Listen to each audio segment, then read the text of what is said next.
Okay, so the first thing we're going to talk about here on our Data Dig 1 is the data we're going to take from the Observer's Handbook website.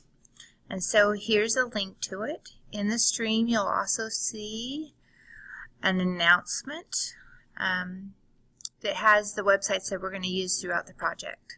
So we're going to be using this Observer's Handbook table.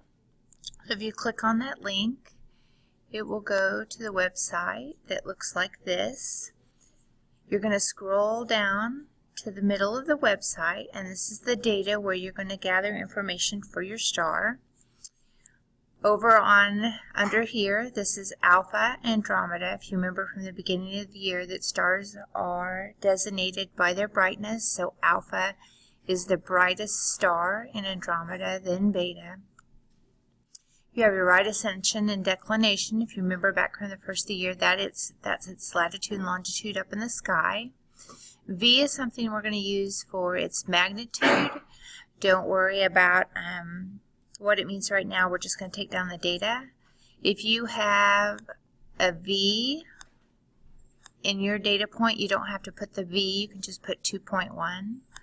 So you would just copy 2.1, Control C. Your spreadsheet is going to be in the Shared With Me folder. And so if I was going to have that be this star's magnitude, I would cut and paste it here underneath the V. So we have right ascension, declination, and V. And that's just going to be a cut and paste from the website. Then we have B minus V. You're going to click that information also. It's going to go a little farther over on your spreadsheet. It's here in column K. So you would cut and paste that there. And then we're going to get distance. Distance is going to be in light years. You don't have to put anything but the number because it's going to be understood that our value is going to be in light years. So it is going to be 3 over from the spectral type. So 1, 2, 3 gives us our distance. So this star is 20 light years away from Earth. If we scroll down and look at some of the other ones, if they're in parentheses or if they have a negative value, let me find one. Oh, they put them in parentheses instead of giving them a negative value.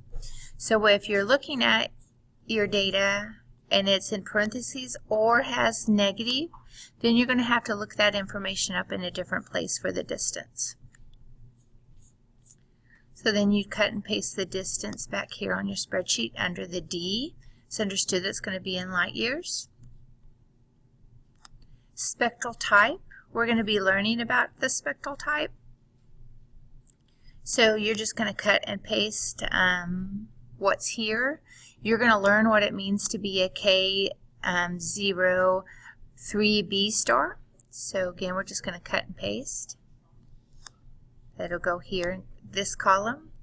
Don't worry about absolute magnitude or luminosity right now, or temperature. Common name.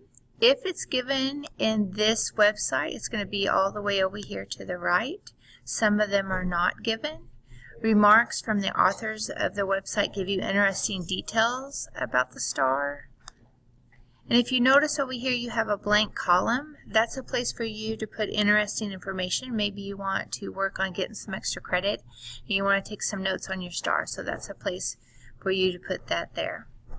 So for the first data dig, you're going to do right ascension, declination, V, D, spectral type, B minus V, common name, and meaning of common name.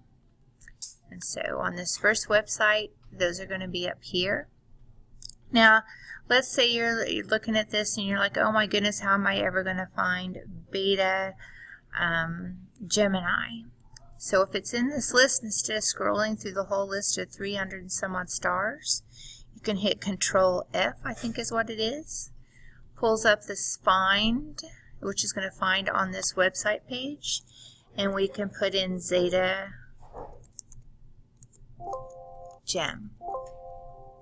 And it says it has 0. find, so I might have to go back and look at what I've typed in. Notice that zeta over here doesn't include that fourth letter. So now it's still giving me hasn't found any. So let's back up and take off the Gemini. And here it says it's found 21 stars that have the designation of zeta. So then if I scroll through here, then I can look for the zetas and look for the ones next to us. If you have AB next to your star name, that probably means that that's a binary system, and the data for this whole line will be for those two stars together. If you have an A designation, that means that's the data only